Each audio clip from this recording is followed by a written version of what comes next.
without investigating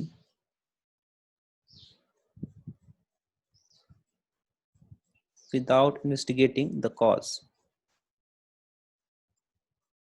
ठीक है, बिना कॉज के बारे में जाने हुए अगर हम लोग मोशन को स्टडी करते हैं, that is kinematics.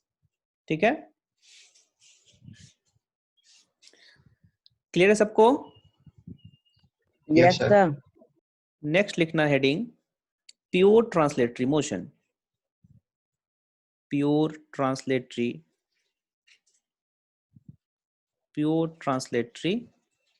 Motion. Pure translatory motion ये क्या है? ठीक है, मान लो कि मेरे पास एक रिजिड बॉडी है। ठीक है, ये मेरे पास एक रिजिड बॉडी है। रिजिड बॉडी, रिजिड बॉडी क्या होता है? कोई बता सकता है रिजिड बॉडी क्या होता है? रिजिड बॉडी को हम लोग कैसे डिफाइन करते हैं कि कोई भी बॉडी अगर हम उसके साथ कुछ भी करें, ठीक है, उसको हम हैमरिंग कर दें, उसको हम वी वेलोसिटी से फेंक दें, उसके साथ कुछ भी तुम कर रहे हो, तो इस बॉडी के अंदर जो दो पॉइंट्स हैं, इन दोनों पॉइंट्स के बीच का डिस्टेंस चेंज नहीं होगा। बात समझ में है? अगर ऐसा है तो उसको हम क्या बोल सकते हैं? रिजिड बॉडी बोलेंगे। ठीक है, मतलब कि रिजिड बॉडी को डिफॉर्म नहीं किया जा सकता है क्या? Yes sir. Yes or no? Rigid body को हम लोग डिफॉर्म नहीं कर सकते हैं। डिफॉर्म करने के लिए बेसिकली क्या होगा, इन दोनों पॉइंट्स के बीच का कोई भी तुम्हारे पास बॉडी है, इसको डिफॉर्म करोगे। मान लो मैंने यहाँ पे कलर कर दिया ब्लू से, इसको मैंने यहाँ पे ब्लू से कलर कर दिया।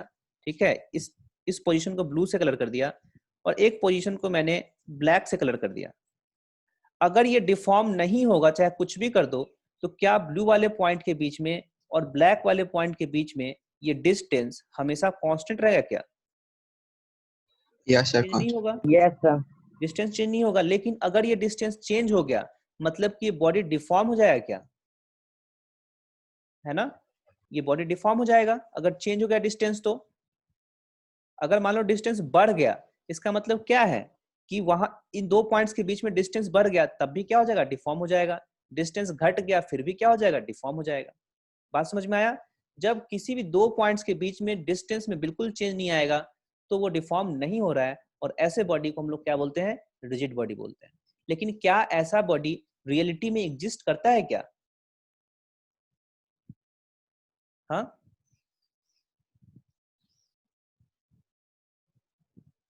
यस और नो, करता है क्या? बताओ, कोई ऐसा बॉडी है जिसको तुम डिफॉर्म नहीं कर सकते हो? No sir.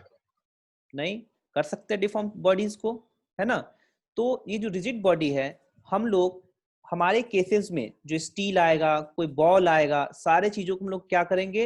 रिजिड बॉडी में काउंट करेंगे, क्योंकि उसके ऊपर जो हम लोग फोर्स, जिस फोर्स के लिए कैलकुलेशन करते हैं, वो फोर्स इसको डिफॉर्म नहीं कर पाएगा, इस बॉडी को। ठीक है, अगर मान लो ये आयरन बॉल है, इसके ऊपर हम 50 न्यूटन फोर्स लगा रहे हैं, तो क्या डिफॉर्म कर पाएगा इसको? नहीं कर पाएगा, है ना, बहुत कम फोर्स है। 50 न्यूटन फोर्स इसको डिफॉर्म नहीं कर सकता है। तो इस फोर्स के लिए हम इसको रिजिड बॉडी क्या मान सकते हैं क्या? इस फोर्स के लिए, यस सर। इस फोर्स के लिए हम लोग रिजिड बॉडी मान सकते हैं इसको। अगर कोई इस पे 10 to the power 100 newton force लगा दिया, तो क्या होगा? चकनाचूर हो जाएगा क्या ये? Yes sir. क्या हम इसको रिजिड बॉडी मान सकते हैं इस फोर्स के लिए? No sir. इस फोर्स के लिए हम रिजिड बॉडीज को नहीं मान सकते हैं। तो जो भी हम लोग कैलकुलेशन करते हैं, अभी 11th 12th में जो भी पढ़ेंगे हम लोग, उसमें हम लोग इतना ज्यादा फोर्स के बारे में नहीं पढ़ते हैं, बहुत ज्यादा फोर्स किसी बॉडी पे नहीं लगता है। ठीक है, तो हम लोग मोस्ट ऑफ द केस में 95 मोर देन 95% केसेस में बॉडीज को क्या मानते हैं? हम लोग रिजिड मान लेते हैं। क्यों? क्योंकि हम लोग उतना ज्यादा फोर्स करके कैलकुलेशन नहीं करते हैं, उतना ज्यादा फोर्स अप्लाई नहीं करते हैं। उस फोर्स के रेंज में सारे बॉडीज को हम लोग क्या लेते हैं? रिजिड ले लेते हैं। ठीक है, बात समझ में आया? यस।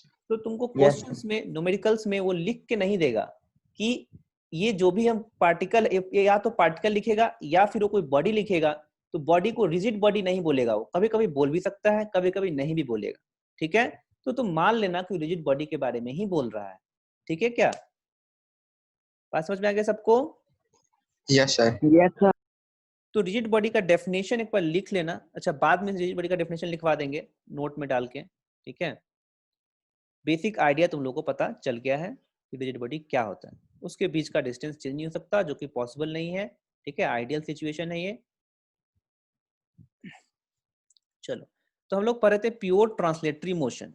इस ये मान लो एक कोई रिजिड बॉडी है। रिजिड बॉडी का मतलब तुम लोग समझ गए क्या है? अब देखो, इसमें मान लो एक मेरे पास एक ब्लैक वाला पॉइंट है यहाँ पे, ठीक है? और एक मेरे पास, मैंने कलर कर रहा हूँ इस पे कहीं कहीं पे, ठीक है? इस पॉइंट को मैं ए ले लेता हूँ, ठीक है? इस पॉइंट को मैं ब्लैक वाले को ए ले लेता हूँ, ब्लैक ए। उसके बाद मेरे पास एक ये ग्रीन पॉइंट है बी, और एक मेरे पास क्या ले लूं, ब्लू ले लेता हूं। एक मेरे पास ब्लू पॉइंट है, दिस इज सी। अगर मैंने इसको, अगर इसको प्योर ट्रांसलेटरी मोशन होना है, ठीक है, प्योर ट्रांसलेशन में होना है, तो मान लो कि ये बॉडी, रेड वाला बॉडी यहां पे आ गया। कुछ सेम बॉडी तो बनाना थोड़ा मुश्किल है, मान लेना सेम है दोनों, ठीक है? दोनों बॉडी कैसा है? Yes sir. एग्जैक्टली सेम है, वैसे नहीं बना सकते Same. एग्जैक्टली, बट तुम लोग मान लेना कि दोनों बॉडी क्या है, सेम बॉडी है। यही मूव करके, ये मूव करके मान लो ये पोजीशन क्या था, position at t is equal to 0, और ये कुछ टाइम के बाद है position at t, time is equal to t। किसी टाइम पे सेम बॉडी है, यहां से मूव करके यहां आ गया, ठीक है? और मैंने क्या किया, ये जो ब्लैक वाला पॉइंट है उसको कहाँ जाएगा, मान लो ये ब्लैक वाला पॉइंट यहाँ पे आ गया, ठीक है? ये आ गया ब्लैक वाला पॉइंट, और ये इसको मैं ए प्राइम कर देता हूँ, ठीक है? और ये ग्रीन वाला पॉइंट यहाँ आ गया, सपोज ये मैं बी कर देता हूँ, बी प्राइम, ठीक है? और ये ब्लू वाला पॉइंट यहाँ पे आ गया, दैट इज सी प्राइम, ठीक है? तो ये जो ब्लैक ब्लू और ग्रीन वाला पॉइंट है, क्या उसके बीच डिस्टेंस चेंज हुआ होगा क्या? अगर रिजिड बॉडी है तो सेम ही जगह पे रहा होगा ये। बात समझ में आया? Yes sir. इसके बीच में कोई डिस्टेंस चेंज नहीं हुआ होगा, ठीक है? बट अगर क्ले होता मेरे पास, क्ले होता, अगर इसको हम बहुत ज्यादा वेलोसिटी से फेंक देते तो क्या कुछ डिफरेंट शेप हो जाता? सबके बीच का डिस्टेंस चेंज हो जाता क्या? Yes sir. अगर क्ले होता तो क्ले को रिजिड बॉडी हम लोग नहीं ले सकते। बात समझ में आया? इसलिए कहीं पे तुमको नहीं बोलेगा एक बॉडी क्ले का बना हुआ है, ठीक है? ये तुम आगे पढ़ोगे तो हो सकता है ऐसा हो, बट हम लोग के स्टैंडर्ड में ऐसे सिचुएशन को डिस्कस नहीं करते वो लोग, ठीक है? क्योंकि वो रिजिड बॉडी है ही नहीं। तो रिजिड बॉडी है तो सारे पॉइंट्स के बीच का डिस्टेंस क्या है, एग्जैक्टली सेम रहेगा। जो यहाँ पे है वही यहाँ पे होगा। अब मैंने क्या किया, ए का डिस्प्लेसमेंट लिखा। जब ये यहाँ से मूव करके बॉडी यहाँ पे चला गया तो मैंने ए का डिस्प्लेसमेंट कैलकुलेट किया। ए का डिस्प्लेसमेंट ब्लैक से करता हूँ मैंने ए का डिस्प्लेसमेंट कैलकुलेट किया, ठीक है? इसका डिस्प्लेसमेंट इधर होगा, ए प्राइम लिख दूं क्या इसको? ए प्राइम लिख देता हूँ, ये डिस्प्लेसमेंट है, ठीक है, ए का। फिर बी का डिस्प्लेसमेंट देखा, बी का डिस्प्लेसमेंट देखा, ठीक है, ये है बी बी प्राइम। और उसके बाद मैंने सी का डिस्प्लेसमेंट देखा, that is C C prime, C C prime, ठीक है? ये सारे डिस्प्लेसमेंट है, point A B and point C का डिस्प्लेसमेंट। बात समझ में आया? अब अगर ये डिस्प्लेसमेंट्स इक्वल होंगे, अगर ये सारे displacement that is A prime is equal to B B prime is equal to C C prime, अगर ऐसे होंगे तो हम इसको बोलेंगे कि ये रिजिड बॉडी प्योर ट्रांसलेशन में है। बात समझ में आया? यस सिंपल है। सर। अगर कोई बॉडी को हम डिस्प्लेस कर रहे हैं, अगर उसका डिस्प्लेसमेंट हर एक पॉइंट का, सिर्फ ए बी सी का नहीं, कोई भी पॉइंट ले लो उस बॉडी में, तुम कोई भी पॉइंट ले लो, ठीक है, कोई भी पॉइंट ले लो यहाँ पे, और उसका डिस्प्लेसमेंट कोई दूसरे पॉइंट के डिस्प्लेसमेंट के बराबर है, मतलब कि सारे पॉइंट्स का डिस्प्लेसमेंट इक्वल होना चाहिए। जो भी पॉइंट इसमें एग्जिस्ट करते हैं, इनफाइनाइट पॉइंट होंगे क्या इसमें, है ना? Yes sir. Body infinite point exist करते होंगे, तो उन सारे इनफाइनाइट पॉइंट्स का डिस्प्लेसमेंट क्या होना चाहिए, इक्वल होने सेम चाहिए, होना चाहिए। सेम होना चाहिए। तो क्या हो जाएगा, तब उसको हम बोलेंगे कि ये प्योर ट्रांसलेशन में है। बात समझ में आ गया क्या? इसको हम एक सिंपल यस सर। एग्जांपल से करके दिखाते हैं। ठीक है, रिजिड बॉडी है मान लो मेरे पास, ये क्या मेरे पास एक रिजिड बॉडी है। अच्छा, अब इस ये मूव करके यहाँ पे आ गया, ये मूव करके यहाँ पे आ गया। मान लो कि ये मेरे पास एक पॉइंट था, इसको मैं साइड में कर, सबसे साइड वाला पॉइंट है ये रेड, ठीक है, और ये पॉइंट यहाँ पे आ गया, ये रेड ही रहेगा। यहाँ पे मैंने कलर कर दिया है, सेम बॉडी है, मूव करके यहाँ पे गया है ये, तो ये रेड ही रहेगा, मैंने कलर कर दिया इसको रेड से। अच्छा, ये वाला ब्लू है, सॉरी ब्लैक है, तो ये भी यहाँ पे क्या होगा, ब्लैक ही होगा क्या, मैंने इसे कलर कर दिया है। तो बताना, अगर इस रेड वाले ब्लैक वाले पॉइंट के बीच का डिस्टेंस, ब्लैक वाले पॉइंट के बीच का डिस्टेंस 10 मीटर होगा, और ये बॉडी रिजिड होगा, ये जो बॉडी है ब्लू वाला, ये रिजिड बॉडी है, रिजिड बॉडी मोशन में है, तो बताना इस रेड वाले पॉइंट के बीच क्या होगा, 10 मीटर। 10 मीटर ही होगा। बात समझ में आए? कोई भी पॉइंट ले लो, मान लो मैं बीच में ले लेता हूँ ये पॉइंट ये बीच में लिया है, ये ब्लैक कर दिया, इसको कोई और कलर करते हैं। ये वाला अगर मान लो ग्रीन होता तो मूव करके ये ऐसे मूव होता है, यहाँ पे ग्रीन है, इसके बीच का डिस्टेंस क्या होता, हाँ 10 10 मीटर। मीटर। नहीं होता। सारे पॉइंट्स का डिस्प्लेसमेंट क्या सेम होता, चाहे कोई पॉइंट ले लो तुम, यस सर। यस सारे पॉइंट्स का डिस्प्लेसमेंट एग्जैक्टली सेम होता, तभी हम बोलेंगे कि प्योर ट्रांसलेशन में है ये। ठीक है, यानी कि हम लोग सारे पॉइंट का डिस्प्लेसमेंट सेम है, इसका मतलब क्या है कि अगर मैं ये डिस्प्लेसमेंट और ये डिस्प्लेसमेंट है, दो डिस्प्लेसमेंट्स हैं, ठीक है, तो ये डिस्प्लेसमेंट सेम है, इसका क्या मतलब है कि बस पैरेलल शिफ्ट डिस्प्लेसमेंट्स को, डिस्प्लेसमेंट एक वेक्टर क्वांटिटी है, एक्सेप्टेबल यस सर। है ना, डिस्प्लेसमेंट एक वेक्टर क्वांटिटी है, तो क्या इसको शिफ्ट कर सकते हैं हम, है ना, पैरेलली शिफ्ट कर सकते हैं इसको, यस और नो, यस सर। कर सकते हैं। यानी कि ये डिस्प्लेसमेंट अगर इक्वल होगा, मान लो ये डिस्प्लेसमेंट एरो से मैं दिखा रहा हूं सबको, अब इसको मिटाता हूं, सबको एरो से दिखाते हैं डिस्प्लेसमेंट को, ठीक है, मैं पहले दिखाता हूं, इस डिस्प्लेसमेंट को दिखाता हूं, ग्रीन वाले, ग्रीन वाला डिस्प्लेसमेंट कुछ ऐसा होगा क्या, इसका डिस्प्लेसमेंट, यस सर। यस और नो। रेड वाला दिखाता हूं, यस रेड वाला दिखाते हैं, इसके बाद रेड वाला डिस्प्लेसमेंट हो गया कौन सा, दिस वन, ठीक है, और ब्लैक वाला डिस्प्लेसमेंट दिखाएंगे तो ओवरलैप करेगा, मैं ब्लैक पॉइंट नीचे ले लेता हूँ, कोई दिक्कत है, यहाँ पे मैं ले लेता हूँ, ठीक है, तो ये पॉइंट यहाँ आ जाएगा क्या, और ये डिस्प्लेसमेंट क्या हो जाएगा, यस सर। ये वाला डिस्प्लेसमेंट हो गया, है ना।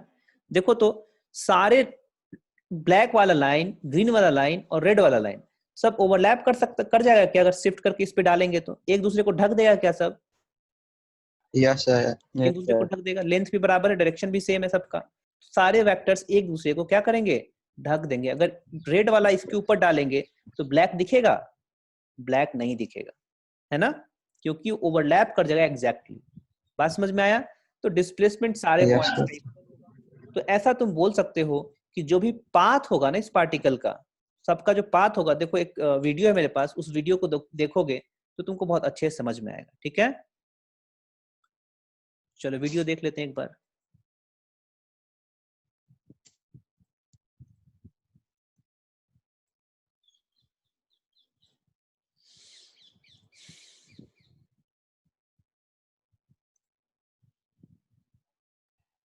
using relative motion to pull as a line in both देखो ये प्योर ट्रांसलेशन होगा यहाँ पे, ठीक है, दो पॉइंट्स को दिखाएगा ये, translation and rotation simultaneously.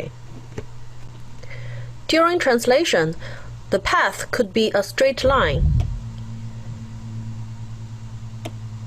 which is called, देखो पाथ स्ट्रेट लाइन भी हो सकता है और कर्व भी हो सकता है। ये दोनों पाथ जो आया है हमारा, क्या ये ओवरलैप कर जाएगा दूसरे के ऊपर, है ना, अगर इसको यहाँ से निकाल के इस लाइन को इसके ऊपर डालेंगे तो एग्जैक्टली ओवरलैप कर जाएगा क्या, यस और नो, यस सर। ठीक है, यस ये कुड बी स्ट्रेट लाइन और could be a curve, curve भी हो सकता है, लेकिन क्या होना चाहिए, उसका पाथ ओवरलैप करना चाहिए, ठीक है।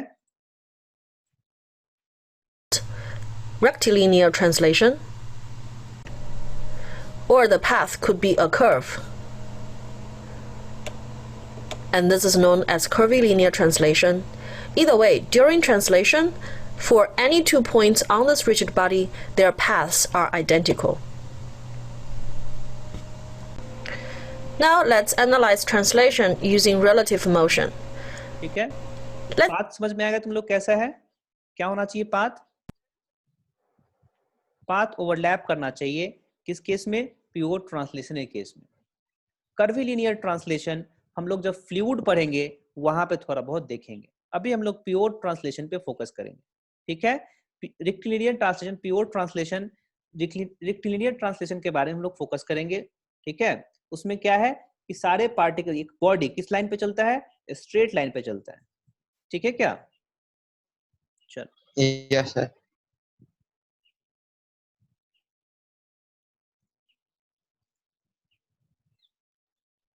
तो अब तुम लोग को समझ में आ गया होगा कि प्योर ट्रांसलेशन क्या है। ठीक है, इसको नोट करना, इसको नोट करना, जल्दी से फिगर बनाना।